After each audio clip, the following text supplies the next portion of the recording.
Exam 21 के platform पर आपका वेलकम है। इस सेशन में हम लोग यूरोपीय वाणिज्यिक कंपनियों से संबंधित इम्पॉर्टेंट प्रश्नों की श्रृंखला पर डिस्कस करेंगे और यह प्रश्न या इम्पॉर्टेंट क्वेश्चंस एग्जाम के दृष्टिकोण से बहुत ही महत्वपूर्ण है। तो आइए इन प्रश्नों को हम लोग डिस्कस करते हैं, इस सेशन के प्रश्नों को प्रारंभ करते हैं। और यह जो यूरोपीय वाणिज्यिक कंपनियां हैं, सबसे पहले भारत में पुर्तगीज कंपनी आई यानी पुर्तगाल देश की कंपनी आई। उसके बाद ब्रिटिश ईस्ट इंडिया कंपनी आई। इसके बाद डच ईस्ट इंडिया कंपनी आई। इसके बाद डेनिश ईस्ट इंडिया कंपनी आई यानी डेनमार्क की कंपनी, व्यापारिक कंपनी भारत आई। इसके बाद फ्रांसीसी कंपनी भारत आई और इसके बाद लास्ट में स्वीडिश कंपनी भारत आई यानी स्वीडन की कंपनी। तो इन 6 कंपनियों से संबंधित जो इम्पॉर्टेंट क्वेश्चन है, इन प्रश्नों को हम लोग प्रारंभ करते हैं। आइए इस सेशन का फर्स्ट क्वेश्चन हम लोग देखते हैं।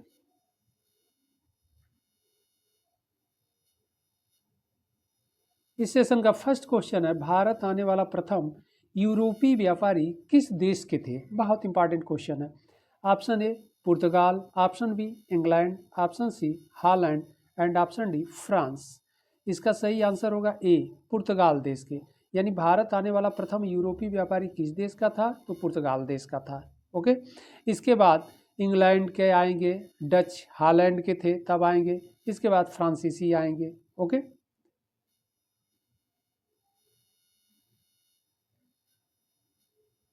अगला प्रश्न है, भारत आने वाला प्रथम यूरोपीय व्यापारी था। ऑप्शन ए है Vasco da Gama, option B William Hawkins, option C Dias and option D एल्मीडा।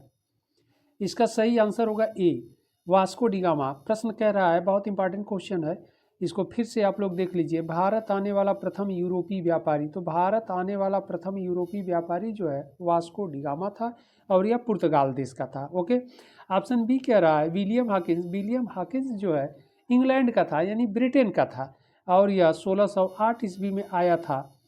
1608 ईस्वी में आया था जहांगीर के समय में, जबकि वास्को डी गामा 1498 ईस्वी में आया था। ओके, बहुत इंपॉर्टेंट है, 1498 ईस्वी में आया। आगे के क्वेश्चन में हम लोग फिर डिस्कस भी कर लेंगे अच्छे से। तो वास्को डी गामा 1498 आया। 1498 में भारत में हम लोग देखेंगे तो लोधी डायनेस्टी था, दिल्ली में जो शासन कर रहे थे शासक, तो लोधी डायनेस्टी था। और उस समय अगर शासक देखा जाएगा तो सिकंदर लोधी शासक था। ओके, और इसके बाद डियास और अल्मीडा जो हैं यह भी पुर्तगाल देश के थे।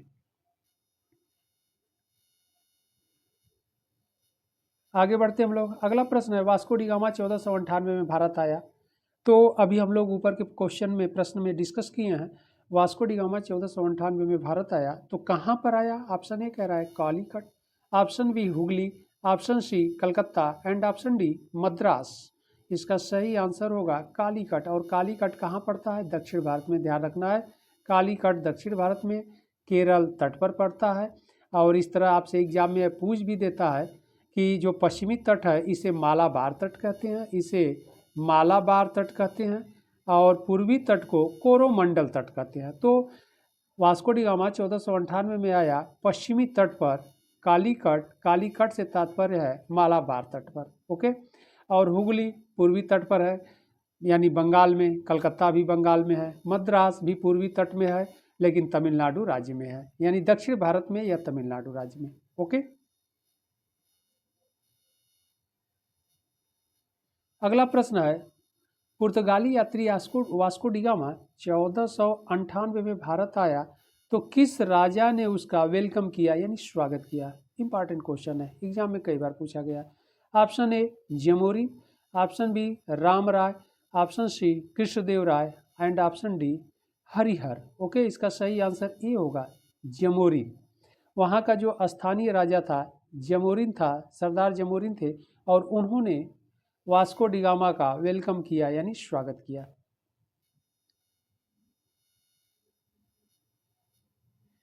अगला प्रश्न है, भारत आने वाला दूसरा पुर्तगाली यात्री था तो कौन था?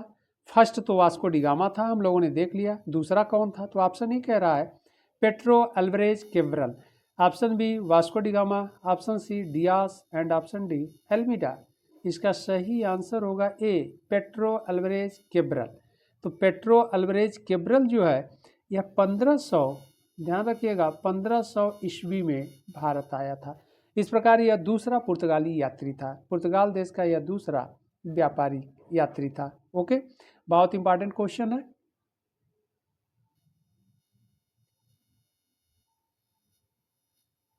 अगला प्रश्न है, पुर्तगालियों ने भारत में अपना पहला दुर्ग 1503 ईस्वी में स्थापित किया, तो कहां पर स्थापित किया? ऑप्शन ए है Cochin, option B Madras, option C Surat and option D Pulicat.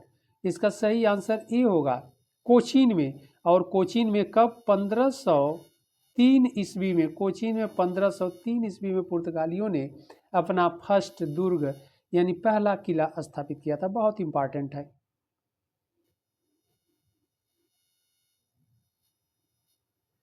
अगला प्रश्न है, वास्को डिगामा भारत में कालीकट के पास कहां पर अपनी बस्ती बसाया? ओके, यानी कालीकट में अपनी बस्ती फर्स्ट टाइम कहां पर बसाया, सेटअप किए? ऑप्शन ए है Kadapa, option B Quilon, option C Cochin, option D कन्नानूर।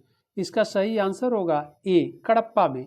यह कालीकट के पास कडप्पा नामक जो बस्ती थी या स्थान था, वहीं पर इन्होंने अपनी बस्ती स्थापित किया था। तो बहुत इंपॉर्टेंट क्वेश्चन है।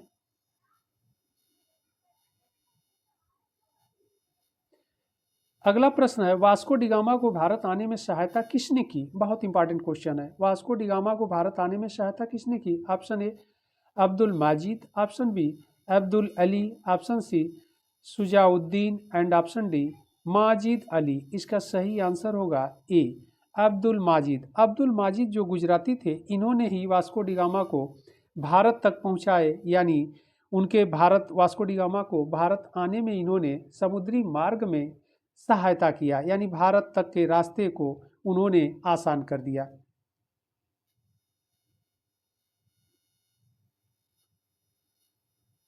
अगला प्रश्न है, वास्को डिगामा दूसरी बार भारत कब आया? बहुत इंपॉर्टेंट क्वेश्चन है, यह भी एग्जाम में कई बार पूछा गया है। वास्को डिगामा दूसरी बार भारत कब आया? ऑप्शन ए है 1502 में, ऑप्शन बी है 1503 में, ऑप्शन सी 1504 में एंड ऑप्शन डी है 1505 में। इसका सही आंसर होगा 1502 में। तो वास्को डिगामा 1498 में पहली बार भारत आया और फिर 1502 ईस्वी में दूसरी बार भारत आया। तो जो फर्स्ट बार आया था 1498 ईस्वी में एंड सेकेंड बार जो आया 1502 ईस्वी में।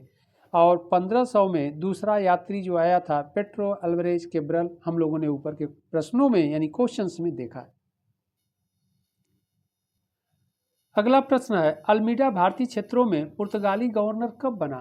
ऑप्शन ए है 1505 में, ऑप्शन बी 1507 में, ऑप्शन सी 1510 में एंड ऑप्शन डी 1512 में। ओके, तो इसका सही आंसर होगा ए 1505 में। इसका अल्मीडा का जो पूरा नाम था फ्रांसिस्को डी अल्मीडा। ओके, तो फ्रांसिस्को डी अल्मीडा इसका पूरा नाम था और यह जो गवर्नर बनाया गया भारतीय क्षेत्रों का वह 1505 में बनाया गया, सितंबर 1505 में, और 1509 तक था। ओके, तो ये 1505 से लेकर के 1509 ईस्वी तक यह गवर्नर पद पर था। बहुत इंपॉर्टेंट है।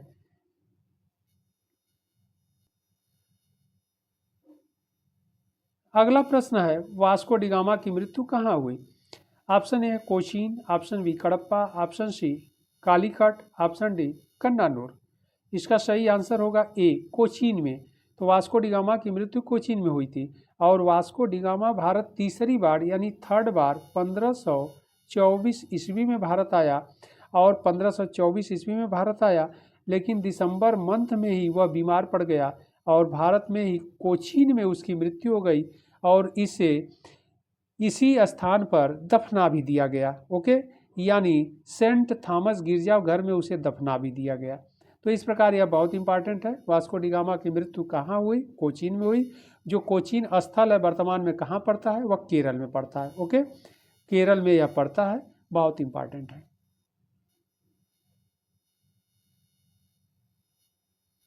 अगला प्रश्न है, अल्बुकर्क पुर्तगाली गवर्नर बनकर भारत आया, कब आया? ऑप्शन ए है 1509 में, ऑप्शन बी है 1510 में एंड ऑप्शन सी है 1515 में, ऑप्शन डी है 1520 में। ओके, तो इसका सही आंसर होगा ए। इसका सही आंसर 1509 होगा। और एल्बुकर्क, इसका पूरा नाम था Alfonso de Albuquerque. Okay, Alfonso de Albuquerque इसका पूरा नाम था। और यह 1509 में भारत आया गवर्नर बनकर, 1515 तक रहा, ध्यान रखना है। 1506 वर्षों तक रहा, 1509 से 1515 तक, तो बहुत इंपॉर्टेंट है। और यह दूसरा गवर्नर था, यानी अल्बुकर्क अल्मेडा के बाद यह दूसरा पुर्तगाली गवर्नर था जो भारत आया था।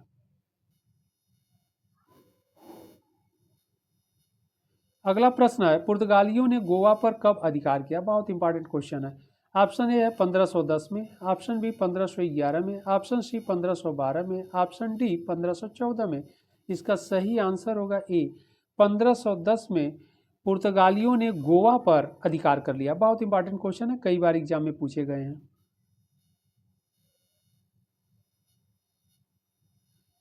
अगला प्रश्न है, पुर्तगालियों ने गोवा को अपनी राजधानी यानी कैपिटल कब बनाया, यानी मुख्यालय कब बनाया? ऑप्शन ए है 1515 में, ऑप्शन बी 1520 में, ऑप्शन सी 1525 में, और ऑप्शन डी है 1530 में।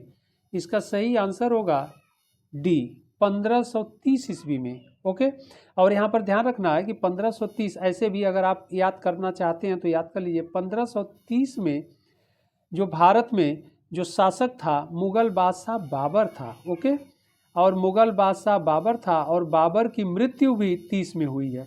तो यहाँ पर ध्यान रखिएगा, आप लोग ऐसे भी दिमाग में बैठा सकते हैं कि जिस वर्ष बाबर की मृत्यु हुई 1530 में, उसी वर्ष पुर्तगालियों ने गोवा को अपनी राजधानी अथवा मुख्यालय बनाया। ओके,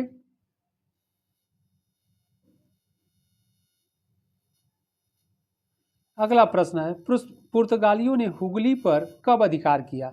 बहुत इंपॉर्टेंट क्वेश्चन है। ऑप्शन ए है 1534 में, ऑप्शन बी 1540 में, ऑप्शन सी 1560 में, और ऑप्शन डी है 1579 में, 1579 में। ओके, तो इसका सही आंसर डी होगा। 1579 में पुर्तगालियों ने हुगली पर, हुगली कहाँ पड़ता है? बंगाल में, यानी ईस्ट में, पूर्वी तट पर, ध्यान रखना है। तो पूर्वी तट पर अब बंगाल तक पुर्तगाली पहुंच गए और पुर्तगाल में हुगली नामक स्थान पर भी अधिकार कर लिए 1579 में। अब ध्यान रखना है कि 1579-80 में जो भारत पर शासन कर रहा था वह कौन रहेगा? तो मुगल बादशाह अकबर। इस बात को भी ध्यान रखना है आप लोगों को, कभी भी ऐसे क्वेश्चन पूछ दे तो मुगल बादशाह अकबर के समय में पुर्तगालियों ने हुगली पर अधिकार कर लिया। ओके,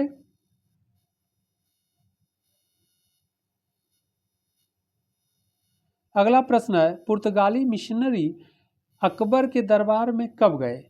प्रश्न को एक बार फिर देख लेते हैं, बहुत इंपॉर्टेंट क्वेश्चन है। पुर्तगाली मिशनरी अकबर के दरबार में कब गए?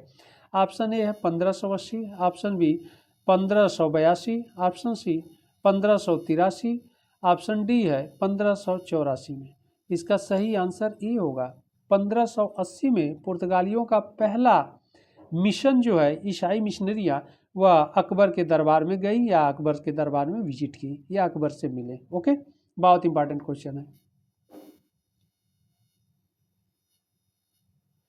अगला प्रश्न है, ईस्ट इंडिया कंपनी की स्थापना कब हुई?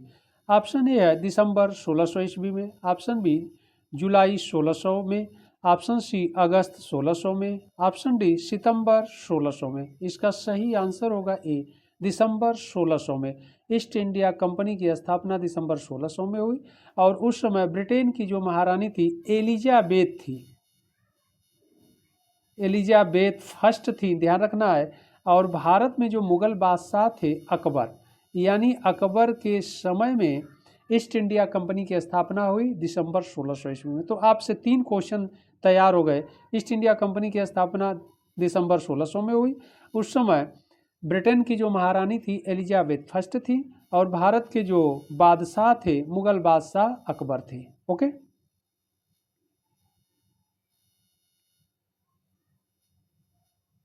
अगला प्रश्न है, ईस्ट इंडिया कंपनी की स्थापना के समय ब्रिटेन की महारानी थी, अभी हम लोगों ने ऊपर के प्रश्नों में डिस्कस किया है, तो इसका सीधे हम लोग आंसर अब देख लेते हैं। ऑप्शन ए सही होगा, एलिजाबेथ फर्स्ट, क्योंकि हम लोग डिस्कस कर लिए। और बी है एलिजाबेथ सेकेंड, तो ये नहीं होगा, इसलिए इस तरह के क्वेश्चन भी पूछ करके आपसे गलत करवाए जाते हैं। और ऑप्शन सी कह रहा है एलिजाबेथ थर्ड, ये भी नहीं होगा। ऑप्शन डी कह रहा है एलिजाबेथ फोर्थ, यह भी नहीं होगा। इसका सही आंसर क्या होगा? फर्स्ट होगा, एलिजाबेथ फर्स्ट।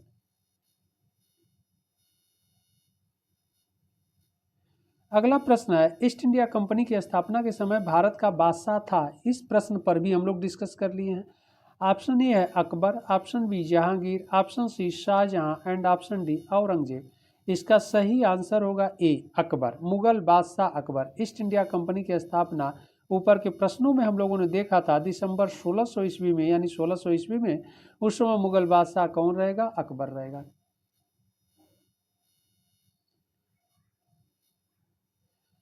अगला प्रश्न है, बहुत इंपॉर्टेंट है। ईस्ट इंडिया कंपनी को प्रारंभ में कितने वर्ष के लिए व्यापार करने की अनुमति मिली थी? बहुत इंपॉर्टेंट क्वेश्चन है।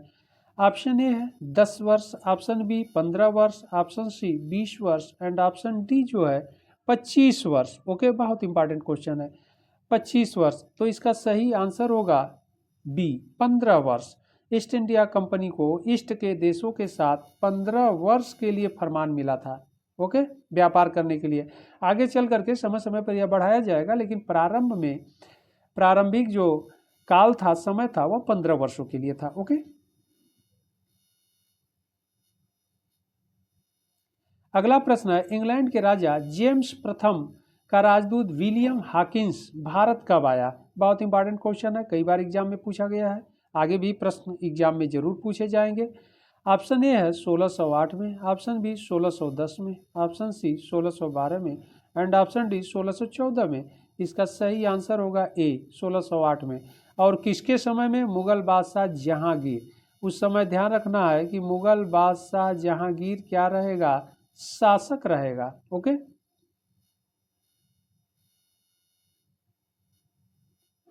अगला प्रश्न है, कैप्टन हॉकिंस किस जहाज से भारत आया? अभी हम लोग ऊपर के प्रश्नों में देखें, कैप्टन हॉकिंस किस जहाज से भारत आया? ऑप्शन ए है Hector, option B Elizabeth, option C crown and option D golden. इसका सही आंसर ए होगा, हेक्टर नामक जहाज से कैप्टन हॉकिंस, पूरा नाम है कैप्टन विलियम हॉकिंस। ओके, तो ये भारत आया था हेक्टर नामक जहाज से।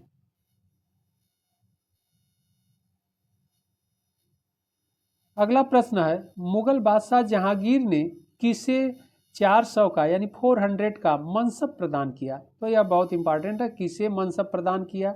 ऑप्शन ए है Hawkins, option B John Milton, option C sir Thomas Roe, option D Manucci. तो यहाँ पर सही आंसर जो होगा ए हॉकिंस, विलियम हॉकिंस को दिया, क्योंकि 1608 ईस्वी में जहांगीर से आके मिला दरबार में और जहांगीर ने इनका वेलकम किया और हॉकिंस का, और इसे 400 का मनसब भी प्रदान किया और इसे इंग्लिश खां की उपाधि भी प्रदान की। तो यह बहुत इंपॉर्टेंट है।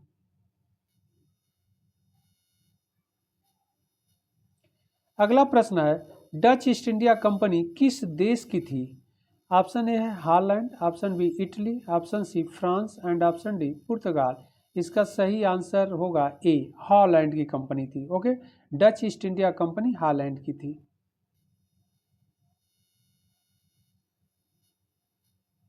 अगला प्रश्न है, डच ईस्ट इंडिया कंपनी की स्थापना हुई? तो डच ईस्ट इंडिया कंपनी की स्थापना कब हुई? ऑप्शन ए है 1602 में, ऑप्शन बी 1603 ईस्वी में, ऑप्शन सी 1608 ईस्वी में एंड ऑप्शन डी 1610 ईस्वी में। इसका सही आंसर होगा ए 1602 ईस्वी में। अगला प्रश्न है, डचों ने मछलीपट्टनम में अपनी व्यापारिक कोठी कब खोली? बहुत इंपॉर्टेंट है, डचों ने मछलीपट्टनम में अपनी व्यापारिक कोठी कब खोली?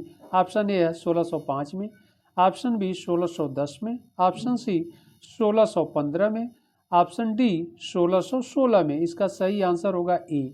और मछलीपट्टनम वर्तमान में एपी आंध्र प्रदेश में पड़ता है और यह पूर्वी तट पर था। ओके, इसी का नाम मछलीपट्टनम अथवा मछलीपट्टनम भी पढ़ते हैं या बुकों में आपको लिखा मिल देगा। अगला प्रश्न है, डचों ने सूरत में अपनी व्यापारिक कोठी कब खोली? ऑप्शन ए है 1616 में, ऑप्शन बी 1618 में, ऑप्शन सी 1620 में एंड ऑप्शन डी 1625 में। इसका सही आंसर होगा ए 1616 ईस्वी में। ओके, बहुत इंपॉर्टेंट क्वेश्चन है, एग्जाम में कई बार पूछा गया है। अगला प्रश्न है, डचों ने श्रीलंका पर कब अधिकार किया? ऑप्शन ए है 1558 में, ऑप्शन बी 1616 में, ऑप्शन सी 1661 में एंड ऑप्शन डी 1662 में। इसका सही आंसर होगा ए 1658 ईस्वी में डचों ने श्रीलंका पर अधिकार कर लिया।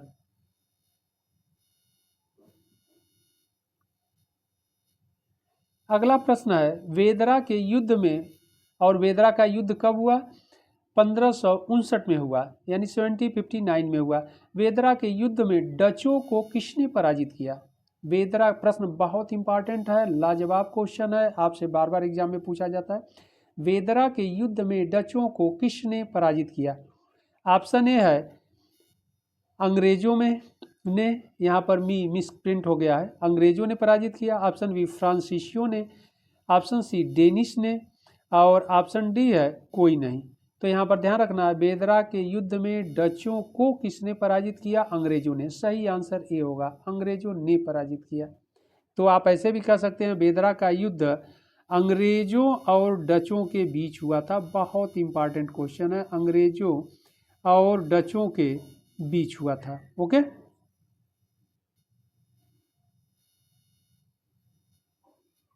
अगला प्रश्न है, फ्रांसीसी कंपनी की स्थापना कब हुई? बहुत इंपॉर्टेंट क्वेश्चन है।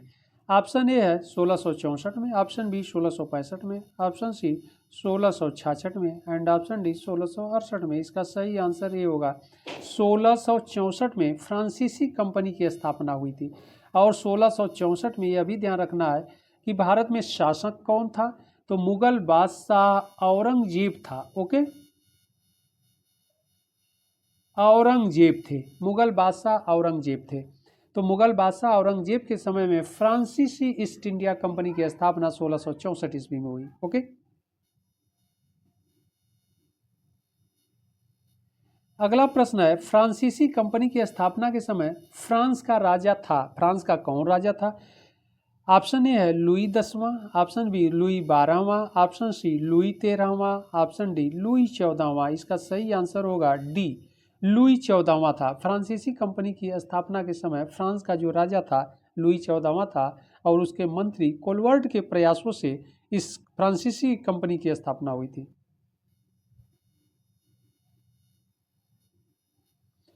अगला प्रश्न है, फ्रांसीसी ईस्ट इंडिया कंपनी की स्थापना के समय भारत का बादशाह था। अभी हम लोगों ने ऊपर के प्रश्नों में डिस्कस किया है कि 1664 में फ्रांसीसी ईस्ट इंडिया कंपनी की स्थापना हुई, तो उस समय भारत का बादशाह कौन था? Option A Akbar, option B Jahangir, option C Shahjahan and option D Aurangzeb. इसका सही आंसर डी औरंगजेब होगा। ओके, अगला प्रश्न है, 1780 में जेम्स ऑगस्टस हिक्की ने समाचार पत्र निकाला था। समाचार पत्र निकाला था, तो कौन सा समाचार पत्र था? ऑप्शन ए है Bengal gazette, option B India gazette, option C Madras gazette, option D Bombay gazette. इसका सही आंसर होगा ए बंगाल गजट निकाला था। ओके, और 1780 में बंगाल का गवर्नर जनरल वारेन हेस्टिंग थे। तो वारेन हेस्टिंग थे, वारेन हेस्टिंग के समय में 1780 में जेम्स ऑगस्टस हिक्की ने बंगाल गजट नामक समाचार पत्र निकाला था।